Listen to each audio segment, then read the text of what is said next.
그날 내 마음 어딘가가 조용히 무너져 내린 것 같았다.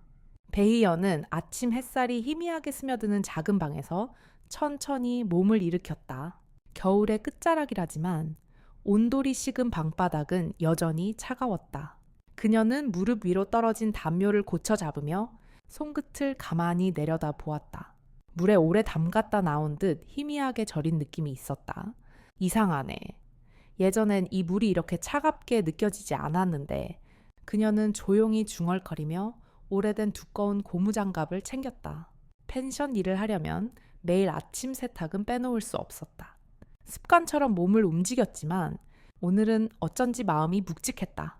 빨래터로 가는 길, 마른 논 위로 아침 안개가 낮게 깔려 있었다.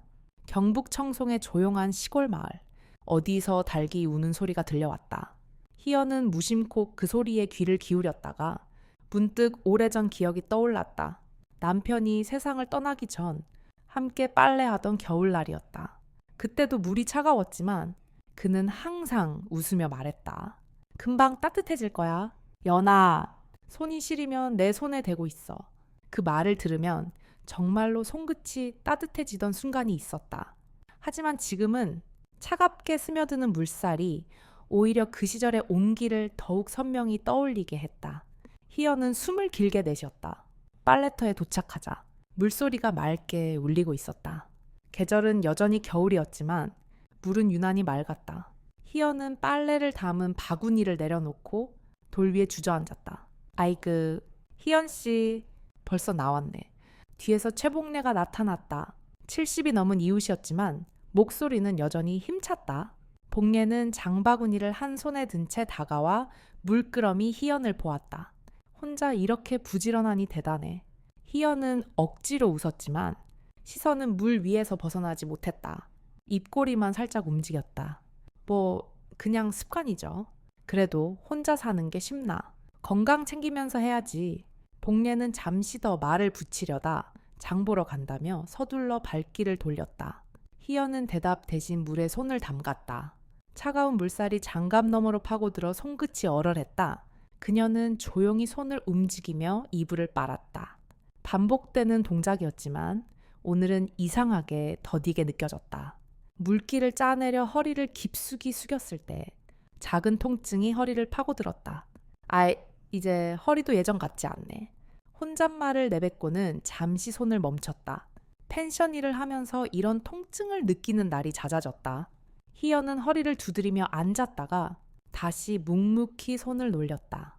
빨래를 마친 뒤 그녀는 물가에 잠시 서서 물살을 바라보았다. 손끝을 물에 다시 담갔지만 차가운 물이 주는 감각이 오늘따라 유난히 낯설고 서글펐다. 희연은 바구니를 들어 돌계단을 오르려 했다. 그러나 잠시 멈췄다. 물 위로 반사되는 햇살이 아른거렸고 그녀는 마치 무언가를 잃어버린 듯 멍하니 서 있었다. 눈가가 살짝 젖어드는 것도 느끼지 못했다.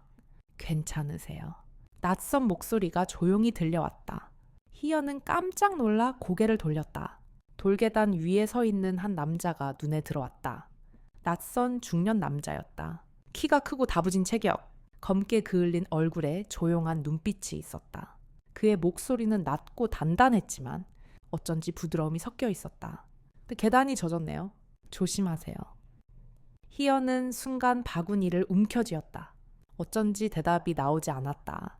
그녀는 잠시 그를 바라보다가 조용히 고개를 끄덕였다. 남자는 미소도 짓지 않고 그녀가 안전하게 계단을 오르는 것을 끝까지 바라보고 있었다. 희연은 그 시선을 느끼며 바구니를 들어 올렸다. 희연은 순간 바람에 젖은 손끝을 꼭 쥐었다. 오래 잊고 있던 감각이 조용히 되살아났다. 돌아서는 순간 낯선 중년 남자의 낮은 목소리가 들린다. 미끄러지시면 안 됩니다. 희연이 고개를 돌리자 굳은 표정의 남자 낯선이가 그녀를 지켜보고 있다. 희연은 펜션 앞 마당에서 젖은 침대 시트를 널다가 무거운 천이 팔목을 짓누르자 잠시 멈춰 숨을 고른다. 나도 이제 예전 같지 않네 라고 중얼거린다. 희연은 마당에 놓인 작은 빨래 바구니를 발끝으로 밀어가며 하나하나 젖은 시트를 빨래줄에 걸었다. 겨울의 끝이었지만 바람은 여전히 매서웠다. 빨래 줄이 흔들릴 때마다 손끝이 얼얼했다. 팔목이 시트 무게에 눌려 잠시 멈춘 그녀는 손목을 주무르며 조용히 한숨을 내쉬었다. 그 순간 며칠 전 빨래터에서 마주친 그 낯선 남자의 얼굴이 떠올랐다. 미끄러지시면 안 됩니다. 낮고 조심스러웠던 그의 목소리가 머릿속에서 맴돌았다. 짧은 한마디였지만 그 속에 담긴 따뜻함이 이상하게 오래 마음에 남았다. 희연은 시트를 털어 널면서 속으로 중얼거렸다. 왜 이렇게 자꾸 생각이 날까? 그 남자와 제대로 말을 나눈 건 고작 몇 마디뿐인데 물가에서 그녀를 바라보던 그 시선이 이상하게 또렷하게 떠올랐다. 마당 한쪽에 널린 고추가 바람에 흔들리며 바스락거리는 소리를 냈다. 희연이 빨래줄에 이불을 걸어 올리려 허리를 굽혔을 때 바람이 세게 불었다. 시트 끝이 바람에 휘날리자 그녀는 급히 손으로 눌렀다. 그때 뒤에서 낮고 부드러운 목소리가 들렸다. 무거운 건 제가 도와드릴게요. 희연이 고개를 돌리자 며칠 전 빨래터에서 봤던 그 남자가 서 있었다. 오늘은 펜션 마당 앞을 산책하다가 우연히 들른 듯했다. 그는 잠시 머뭇거리다. 그녀의 시선을 조심스럽게 피하며 다가왔다. 괜찮아요. 제가 할 수 있어요. 희연은 손사래를 쳤지만 남자는 천천히 다가와 이불을 그녀의 손에서 받았다. 혼자 하시면 손목에 물이 가실 거예요. 그는 조심스러운 말투였지만 동작만큼은 자연스러웠다. 희연은 그가 무거운 이불을 빨래줄에 올려 걸어주는 모습을 멀뚱히 바라보았다. 그의 넓은 어깨와 차분한 손놀림이 눈에 들어왔다. 고맙습니다. 희연이 작게 말했다. 별 말씀을요. 펜션 운영하시느라 힘드실 텐데요. 희연은 대답 대신 작은 미소만 지었다. 이상하게 마음이 설레는 느낌이 들었지만 겉으로는 평정을 유지하려 애썼다. 잠깐의 정적이 흘렀다. 그는 이불을 걸어놓고도 잠시 자리를 떠나지 않고 서 있었다. 희연은 어색함을 느끼며 속옷 바구니를 챙기려고 허리를 굽혔다. 바람이 갑자기 불어 속옷 한 장이 바구니 밖으로 흘러나왔다. 희연은 급히 손으로 그것을 잡으려 했지만 이미 땅바닥에 펼쳐지고 말았다. 희연은 순간 손에 쥔 속옷을 뒤로 숨겼다. 얼굴이 달아오르는 걸 느꼈다. 남자는 잠깐 멈춰섰다가 그녀를 보지 않으려는 듯 시선을 살짝 돌렸다. 죄송합니다. 못 본 걸로 할게요. 그의 목소리에도 약간의 당황스러움이 묻어났다. 아니에요. 괜찮아요. 희연은 작게 대답하며 급히 속옷을 다시 바구니에 넣었다. 두 사람 모두 고개를 숙인 채 어색하게 서 있었다. 잠시 후 남자가 먼저 입을 열었다. 빨래가 많으신가 봐요. 오늘 바람이 세니까 잘 마를 것 같네요. 희연은 억지로 웃으며 고개를 끄덕였다. 네, 그렇겠네요. 그는 여전히 그녀의 눈을 제대로 마주치지 못했다. 희연도 마찬가지였다. 하지만 서로의 손끝은 바람에 흔들리는 빨래줄을 붙잡으며 잠시 스쳤다.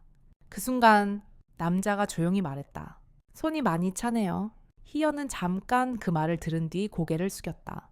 바람에 젖은 손끝을 꼭 쥐었다. 오래 잊고 있던 감각이 조용히 되살아났다. 아무 대답도 하지 못했지만 그녀의 얼굴이 서서히 붉어졌다. 그는 마당 끝까지 걸어가다 말없이 돌아섰다. 희연은 바람에 흩날리는 빨래를 정리하며 눈길로 그를 슬쩍 보았다. 남자가 펜션 대문을 나서려던 순간 바람이 다시 세게 불었다. 바람이 바구니 위에 수건을 스치자 희연은 반사적으로 그것을 움켜쥐었다. 괜히 두 손이 더 조심스러워졌다. 희연은 급히 허리를 숙여 그것을 주워들었다. 남자는 문 앞에서 잠시 멈춰서서 그녀를 바라보다가 조용히 고개를 숙이고 발걸음을 옮겼다. 남자가 돌아서는 순간 희연의 손에 들려있던 속옷이 바람에 떨어져 땅에 펼쳐진다. 희연이 급히 숨기려 하지만 남자가 그것을 보고 잠시 멈춘다. 희연은 다시 빨래터에 나가지만 평소와 달리 발걸음이 조심스럽다. 밤사이 눈이 살짝 내린 뒤라 돌길이 미끄럽다. 그녀는 작은 한숨을 내쉰다. 오늘은 괜히 마음이 불안하네. 이른 아침 희연은 바구니를 들고 돌길을 조심스럽게 내려갔다. 하얗게 덮인 얇은 눈이 햇살에 반짝였지만 발 밑에 미끄러운 느낌이 신경 쓰였다. 그녀는 천천히 숨을 내쉬며 발끝을 돌 하나하나에 올렸다. 머릿속에서는 며칠 전 남자가 했던 말이 반복됐다. 미끄러지시면 안 됩니다. 그 경고가 오늘따라 더욱 생생하게 되살아났다. 희연은 혼잣말처럼 작게 중얼거렸다. 괜히 생각나네. 뭐가 이렇게 불안하지. 빨래터에 도착하니 물소리가 겨울 공기 속에서 더욱 선명하게 울렸다. 바위 사이로 살얼음이 얇게 끼어 있었다. 희연은 이불을 물가에 펼쳐놓고 손을 걷어붙였다. 바구니에서 무거운 이불을 꺼낼 때마다 그녀의 손목이 작게 떨렸다. 물에 헹굴 때마다 차가운 물이 손끝을 세우며 들었지만 오늘따라 그 감각이 유난히 강하게 느껴졌다. 희연은 이불을 바위 위에 올려놓고 숨을 크게 들이쉬었다. 조심해야지. 스스로를 다독이며 바위를 살짝 디뎠지만 물에 젖은 이끼가 발밑에서 미끄럽게 움직였다. 희연의 몸이 순식간에 앞으로 기울었다. 무거운 이불이 그녀의 손에서 미끄러지며 깊은 물가로 떨어졌다. 그녀의 몸도 그대로 물속으로 빠져들었다. 얼음장 같은 물이 한꺼번에 몸을 감쌌다. 희연은 당황해 팔다리를 버둥거렸지만 젖은 옷이 무겁게 몸을 잡아 끌었다. 물이 코와 입으로 들어와 숨이 막혔다. 이렇게 끝나는 걸까? 희연은 물속에서 허우적대며 절망스러운 생각이 스쳤다. 그때 물 위에서 낮고 단단한 목소리가 들렸다. 베이연 씨, 남자의 목소리였다. 순간 희연은 물속에서도 안도의 눈물을 흘릴 것 같았다. 괜찮으세요? 잠깐만 버티세요. 물살을 가르며 다가온 남자가 망설임 없이 그녀의 허리를 단단히 붙잡았다. 한쪽 팔로 그녀의 어깨를 감싸며 물 위로 끌어올렸다. 희연은 숨을 고르려 애쓰며 그의 품에 안겼다. 괜찮아요. 제가 있어요. 조금만 더 버티세요. 남자의 목소리는 침착했고 그 단호함이 희연에게 이상한 안정감을 주었다. 그는 능숙하게 얕은 물가로 헤엄쳐 나갔다. 희연은 그의 품에 기대며 떨리는 숨을 고르려고 애썼다.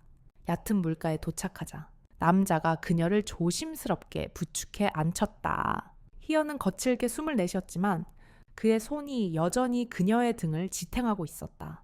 괜찮으세요? 어디 다치신 데는 없나요? 희연은 숨이 차서 바로 대답하지 못했다. 대신 고개를 끄덕였다. 남자의 눈빛이 걱정으로 가득 차 있었다. 정말 다행이에요. 제가 조금만 늦었으면. 그의 목소리가 떨렸다. 희연은 그제야 그의 얼굴을 똑바로 바라보았다.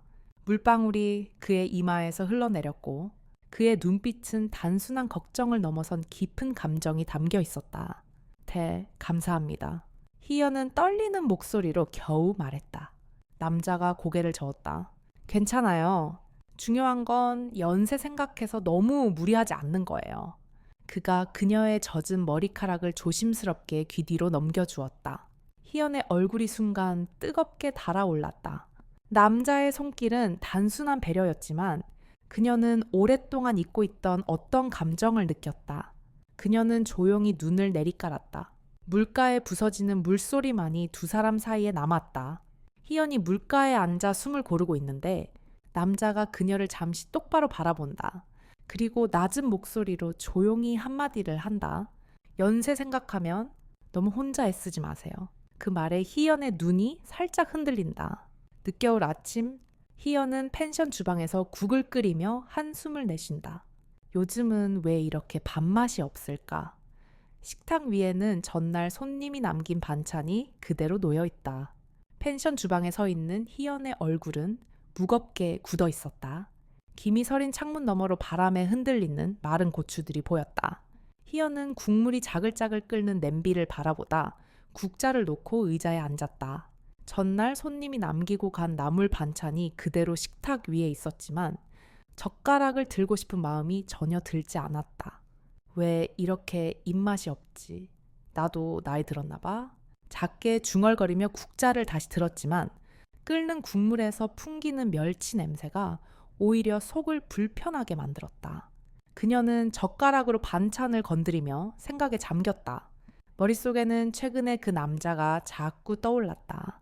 며칠 전 물가에서 그녀를 붙잡던 그의 손길, 그리고 연세 생각하면 너무 혼자 애쓰지 마세요라고 했던 낮고 단단한 목소리, 그 말이 자꾸 마음 한켠을 울렸다. 그러나 그날 이후 그의 태도는 달라졌다.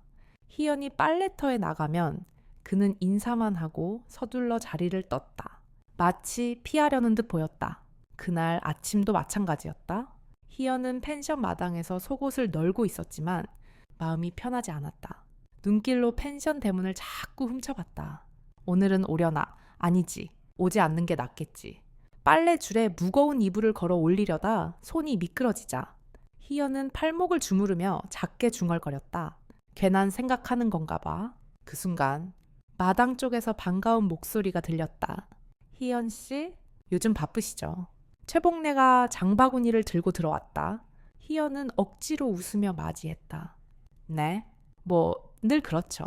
복례는 잠깐 희연을 바라보다가 묘한 표정으로 말을 꺼냈다. 그분 요즘은 안 오시나 봐요. 바쁘다던데. 희연의 손이 빨래줄 위에서 잠시 멈췄다. 아, 그런가 봐요. 바쁜 일이 있으시겠죠. 복례는 웃으며 그래도 잘 어울리시던데 라고 농담처럼 말하다가 장을 보러 간다며 돌아섰다. 복례가 떠난 뒤에도 희연의 마음은 묵직하게 가라앉았다. 빨래를 마치고 마루에 앉았지만 희연의 시선은 멍하니 정원에 머물렀다. 착각이었을까? 그날 물가에서 느꼈던 건 그냥 내 오해였을지도 몰라. 스스로에게 그렇게 말하며 희연은 작은 한숨을 내쉬었다. 펜션 안에는 국물 끓이는 냄새가 은은하게 퍼졌지만 그녀는 식탁에 앉을 마음이 들지 않았다. 그녀는 무릎 위에 손을 포개며 조용히 중얼거렸다. 이제 마음을 접어야지. 하지만 그 말을 내뱉는 순간 눈가가 서서히 젖었다. 손등으로 눈가를 훔쳤지만 그 떨림은 멈추지 않았다. 저녁 무렵 희연은 부엌 창문을 닦으며 하늘이 어두워지는 것을 바라봤다. 조용한 펜션 안에 고요한 시간이 흐르고 있었다. 그런데 갑자기 창문 너머로 낮게 움직이는 그림자가 스쳤다. 희연은 손에 들고 있던 수건을 멈추며 창문 너머를 조심스럽게 바라봤다. 마당 담장 근처에서 누군가가 잠깐 서성이는 모습이 보였다. 희연은 가슴이 철렁 내려앉았다. 순간 숨소리가 얕아졌다. 그림자가 다시 담장 사이를 스쳐 지나가더니 서성이다가 방향을 바꿨다. 희연은 급히 커튼을 잡아당겼다. 그날 저녁 펜션 창문 밖에서 누군가 서성이는 그림자가 스쳐 지나간다. 희연은 순간 긴장하며 조용히 커튼을 내린다. 밤늦은 펜션, 희연은 이불 속에서 책을 읽으려다 문득 창밖에서 들려오는 희미한 발소리에 손이 멈춘다. 바람 소리겠지 라고 스스로를 달래지만 발소리는 계속된다. 펜션 안은 고요했다. 벽걸이 시계의 초침이 작게 움직이는 소리만 들릴 뿐이었다. 희연은 침대 머리맡에 등을 기대고 앉아 낡은 책을 펼쳤지만 눈이 글자에 닿지 않았다. 그 대신 귀는 창문 너머로 들려오는 작은 소리에 온 신경이 쏠려 있었다. 바람일 거야. 바람이 이렇게 소리를 내는 거겠지. 그녀는 마음속으로 스스로를 달래듯 중얼거렸다. 하지만 규칙적으로 들려오는 발소리는 바람이 내는 소리와는 달랐다. 마치 누군가 마당을 서성이는 듯한 낮고 무거운 걸음이었다. 희연은 책을 덮고 이불을 목까지 끌어올렸다. 설마 아니겠지. 그러나 며칠 전 물가에서 남자가 했던 말이 머릿속을 스쳤다. 연세 생각하면 너무 혼자 애쓰지 마세요. 그 말이 오늘따라 유난히 크게 들렸다. 발소리는 점점 가까워졌다. 창문 아래쪽에서 마른 가지가 부러지는 소리가 났다. 희연의 심장이 빠르게 뛰었다. 그녀는 이불을 움켜쥐고 침대에서 내려왔다. 조심스럽게 창문에 다가가 커튼 틈을 살짝 열어보았다. 달빛이 마당을 비추고 있었고 담장 근처에 서 있는 그림자가 눈에 들어왔다. 그 사람은 마당을 천천히 돌며 무언가를 살피는 듯했다. 얼굴은 어두워 잘 보이지 않았지만 몸집이 큰 중년 남자라는 건 분명했다. 희연은 숨을 죽였다. 마치 조금이라도 움직이면 그가 자신을 알아차릴 것 같았다. 시간이 지날수록 그림자는 마당 안쪽으로 조금씩 다가왔다. 희연은 더 이상 견딜 수 없었다. 손이 떨리는 걸 느끼며 책상 위에 놓인 전화기를 잡았다. 그녀는 깊은 숨을 내쉬고 번호를 눌렀다. 며칠 전 교환했던 번호였다. 통화음이 길게 울렸다. 여보세요. 낮고 익숙한 남자의 목소리가 들렸다. 희연의 목소리는 떨리고 있었다. 죄송한데, 혹시 지금 와주실 수 있나요? 누가 집 주변을 계속게 맴도는 것 같아서요. 남자의 목소리가 즉시 진지해졌다. 지금 바로 갈게요. 문 잠그시고 안전한 곳에 계세요. 그 말을 듣는 순간 희연의 마음에 작은 안도감이 스쳤다. 그러나 발소리는 여전히 창문 아래에서 맴돌고 있었다. 10여 분이 흘렀을까? 멀리서 급한 발걸음 소리가 들려왔다. 희연은 창문 틈으로 마당을 내다봤다. 달빛 아래로 빠른 걸음으로 다가오는 남자의 모습이 보였다. 문 앞에 도착하자마자 그는 낮게 외쳤다. 희연 씨, 괜찮으세요? 희연은 문을 살짝 열어 고개를 내밀었다. 네, 저기. 그녀의 시선이 담장 쪽을 향하자 남자는 곧바로 마당 안쪽으로 걸어 들어갔다. 그가 다가서자 담장 근처에 있던 남자가 움찔하며 물러섰다. 김철용 씨죠. 남자의 목소리는 단호했고 낮았다.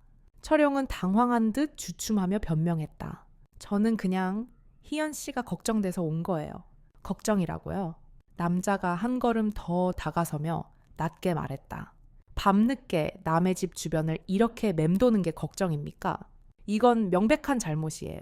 철용의 얼굴이 하얗게 질렸다. 희연 씨가 싫다고 여러 번 말했는데도 계속 이런 식으로 행동하는 건 범죄 행위입니다. 잠시 침묵이 흘렀다. 철용은 결국 시선을 피하며 조용히 뒷걸음질 쳤다. 그리고 말없이 펜션 대문 밖으로 나갔다. 철용이 사라진 후에도 남자는 한동안 희연의 곁을 지켰다. 그녀는 떨리는 숨을 고르며 그를 바라봤다. 정말 감사합니다. 저 혼자였으면 희연의 목소리는 여전히 떨렸다. 남자가 조용히 그녀의 어깨에 손을 얹었다. 괜찮습니다. 이제 안전해요. 희연은 고개를 끄덕였지만 눈가가 젖어 있었다. 남자의 손길이 조용히 그녀의 떨림을 달래주고 있었다. 그는 잠시 침묵하더니 조용히 그녀의 손을 감쌌다. 희연은 그 따뜻한 손길에 시선을 내렸다. 앞으로는 제가 곁에 있을게요. 그의 낮고 진지한 목소리가 조용히 울렸다. 철용이 돌아간 후 남자가 여전히 희연의 곁을 지킨다. 그리고 잠시 침묵 후 조용히 희연의 손을 감쌌다. 앞으로는 제가 곁에 있을게요. 희연은 그 말을 듣고 잠시 대답하지 않았다. 그의 손끝을 바라보며 마음 한켠에서 아직도 괜찮을까라는 작은 의문이 스쳤다. 한참을 숨 고른 끝에 그녀는 조용히 고개를 끄덕였다. 초봄의 햇살이 부드럽게 스며든 펜션 마당. 희연은 물에 젖은 손수건을 짜며 혼잣말한다. 이제는 이 물도 따뜻하게 느껴지네. 펜션 마당 가득 초봄의 공기가 흘렀다. 겨우내 말라붙어 있던 마당의 흙은 촉촉하게 풀려 있었고 바람이 불 때마다 흙 냄새가 은은하게 섞여 들어왔다. 희연은 작은 대야에 손을 담근 채 물에 젖은 손수건을 천천히 짜고 있었다. 처음 이곳에 왔을 때는 물이 그렇게 차갑게만 느껴졌는데 그녀는 문득 미소를 지었다. 며칠 전 그 물가에서 그리고 지난 밤에 그 따뜻했던 손길이 떠올랐다. 남자가 조용히 자신의 손을 잡으며 했던 말이 마음에 오래 맴돌았다. 앞으로는 제가 곁에 있을게요. 그때부터였을까? 물에 닿는 감각조차 다르게 느껴졌다. 예전처럼 차가움이 먼저 스며드는 게 아니라 마음 깊은 곳에서 작은 온기가 먼저 번졌다. 희연 씨 도와드릴까요? 낯익은 목소리가 마당 끝에서 들렸다. 고개를 들자 남자가 바구니를 들고 서 있었다. 오늘은 여유로워 보였고 얼굴엔 따뜻한 미소가 번졌다. 아, 괜찮아요. 이 정도는 혼자 할 수 있어요. 희연이 부드럽게 웃으며 대답했지만 남자는 대야 옆으로 성큼 다가왔다. 함께하면 더 쉬워요. 그리고 저도 이제는 펜션 일 조금씩 배우고 싶어요. 희연은 순간 그를 바라보다가 작게 웃었다. 펜션 일이 쉬운 게 아닌데요. 알아요. 하지만 함께라면 더 든든할 거예요. 그의 말투엔 진심이 담겨 있었다. 희연은 고개를 숙여 손수건을 다시 짜려다 손을 멈췄다. 두 사람은 나란히 앉아 빨래를 널다가 자연스럽게 이런저런 이야기를 나눴다. 요즘 마을 분들도 많이 도와주시죠? 남자가 말을 꺼냈다. 네, 다들 챙겨주세요. 하지만 결국 혼자 있을 때가 많아요. 펜션은 제가 다 책임져야 하니까 이제는 혼자 책임지지 않아도 되잖아요. 희연은 그의 얼굴을 바라보았다. 남자는 잠시 그녀를 향해 웃음 지었고 희연은 자신도 모르게 숨을 고르며 손끝을 살짝 움켜쥐었다. 낯선 떨림이 조용히 번졌다. 그렇게 쉽게 말하네요. 희연이 낮게 중얼거렸다. 쉬운 얘기가 아니죠. 그래서 진지하게 말씀드리는 거예요. 남자가 대답하며 빨래줄에 이불을 걸었다. 잠시 침묵이 흘렀다. 봄바람이 빨래줄을 흔들며 널어둔 이불 사이로 햇살이 부드럽게 스며들었다. 희연은 그의 손끝을 바라보았다. 이제는 예전처럼 어색하지 않았다. 오히려 이런 시간이 너무나 자연스럽게 느껴졌다. 그녀가 조심스럽게 말을 꺼냈다. 사실 다시 누군가랑 이렇게 가까이 지내게 될 줄은 몰랐어요. 저도요. 남자가 조용히 대답했다. 희연은 한숨 섞인 웃음을 내쉬었다. 이 나이에 이런 얘기를 하게 될 줄은 몰랐네요. 그 순간 남자가 천천히 그녀의 손을 잡았다. 이번엔 오래 망설이지 않았다. 이제 우리 함께 살아보면 어떨까요? 희연은 그 말을 듣고 잠시 숨을 멈췄다. 그의 손끝이 따뜻했고 진심이 그대로 전해졌다. 희연은 시선을 피하며 손가락으로 빨래줄을 천천히 훑었다. 작은 열기가 뺨에 스며드는 듯했다. 잠시 동안 두 사람은 아무 말 없이 서로를 바라봤다. 봄바람이 마당을 스쳐 지나가며 널린 손수건이 살짝 흔들렸다. 희연은 고개를 천천히 끄덕였다. 저도 그렇게 생각하고 있었어요. 남자는 기쁘게 미소 지었고 그녀의 손을 더 단단히 잡았다. 마당에는 봄의 향기가 가득했다. 멀리서 장날로 향하는 사람들의 웃음소리가 들려왔다. 아이들이 달리며 떠드는 소리도 섞여 있었다. 희연은 그 소리를 들으며 조용히 속으로 중얼거렸다. 희연은 고개를 숙인 채 작은 손수건을 다시 짜보았다. 물방울이 뚝 흙 위로 떨어졌다. 이상하게도 그 물소리가 오늘따라 더 따뜻하게 들렸다. 둘이 함께 펜션 마당에 앉아 조용히 미소 지으며 봄바람을 느낀다. 멀리서 아이들이 웃는 소리가 들리며 희연의 마음속에서 작은 설렘이 크게 피어난다. 희연의 이야기는 한 사람의 조용한 일상 속에서 시작되었다. 늘 하던 대로 빨래터를 오가며 펜션을 운영하며 익숙한 물소리와 반복되는 손동작 속에서 그녀는 자신의 몸이 보내는 작은 신호들을 무심코 흘려보내곤 했다. 손끝이 저릿해도 허리가 무겁게 아파와도 그것을 나이 드니 당연한 일이라 여기며 지나쳤다. 그러나 나이가 들어가며 몸이 보내는 작은 신호들은 단순한 불편함이 아니라 마음이 지친다는 증거이기도 했다. 그녀가 깨달은 것은 단순한 건강의 문제가 아니었다. 물가에서 느껴진 차가움, 빨래터에서 허리를 펴며 흘린 한숨, 밥상이 놓인 펜션 주방의 고요함은 모두 외로움과 이어져 있었다. 사람은 몸이 아프면 마음이 먼저 지친다. 그리고 마음이 지치면 몸은 더 빨리 무너진다. 희연은 이를 무심히 흘려보내며 살아왔지만 어느 날 물가에서 미끄러졌을 때 그 순간 깨달았다. 누군가의 따뜻한 손길이 곁에 있을 때 사람은 다시 살아나는 힘을 얻는다는 것을 남자의 손이 그녀의 허리를 단단히 감싸 안았을 때 희연은 오랫동안 느끼지 못했던 안정감을 느꼈다. 그것은 단순한 구조의 순간이 아니었다. 그녀가 잊고 있던 누군가에게 기대도 괜찮다는 감각이 되살아난 순간이었다. 오랫동안 혼자 견디는 것이 습관이 되어버린 그녀에게 그 손길은 몸보다 마음을 먼저 구해주었다. 또한 이 이야기는 몸의 작은 신호들이 얼마나 소중한지를 일깨운다. 희연의 손끝이 저리고 허리가 뻐근하다는 사소한 불편은 그저 나이가 들어서 오는 자연스러운 현상이 아니었다. 그것은 이제는 조금 쉬어가도 좋다라는 몸의 부탁이었다. 그러나 우리는 종종 그 부탁을 무시하고 끝까지 스스로 해내려 한다. 나이를 먹어도 여전히 강해지고 싶어서 혹은 괜히 타인에게 폐를 끼치기 싫어서 말이다. 하지만 이 이야기가 보여주는 것은 다른 진실이다. 작은 도움을 받는 순간 그 도움을 통해 마음이 놓이고 그 마음의 여유가 몸에도 치유에 힘을 준다는 사실이다.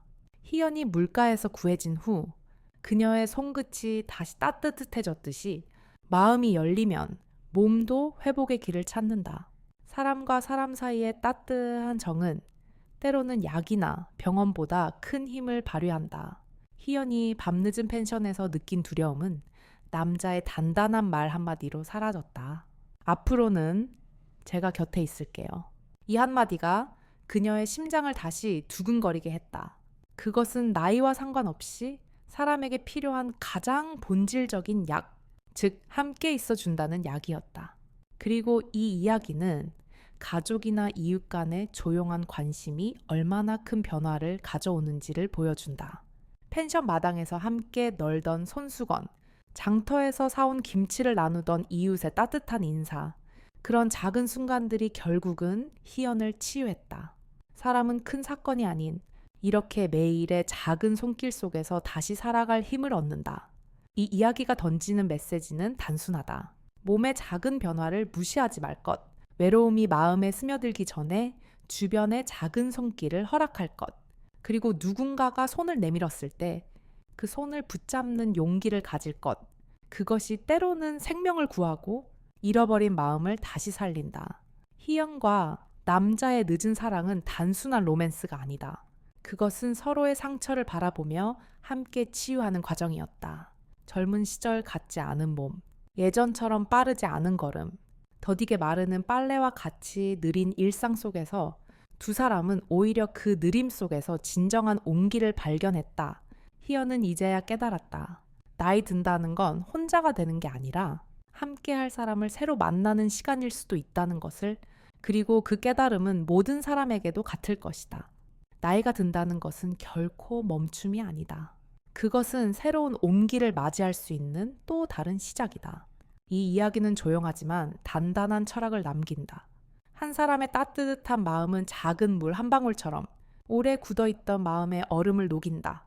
희연이 초봄의 펜션 마당에서 느낀 햇살은 단순히 계절의 따뜻함이 아니었다.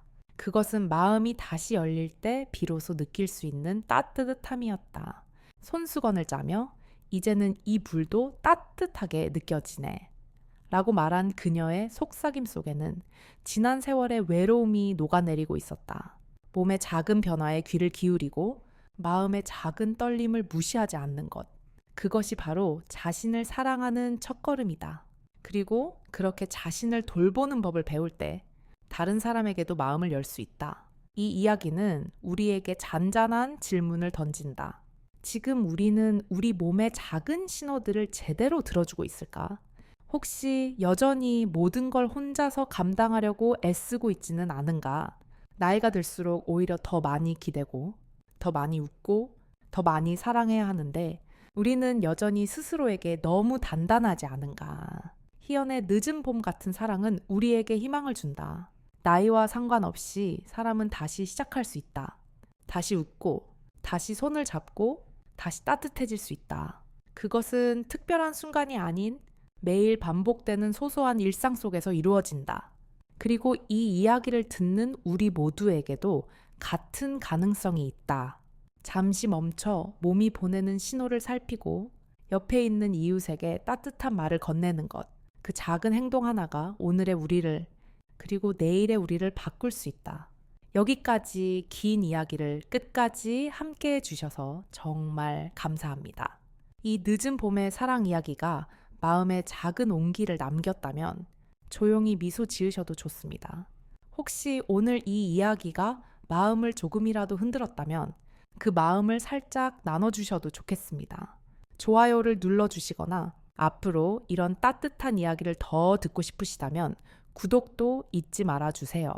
그리고 댓글창에 단 한 글자 1이라고만 남기셔도 괜찮습니다.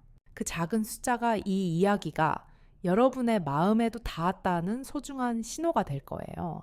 늘 건강하시고 오늘 하루도 자신에게 작은 온기를 건네는 시간 보내시길 바랍니다. 감사합니다.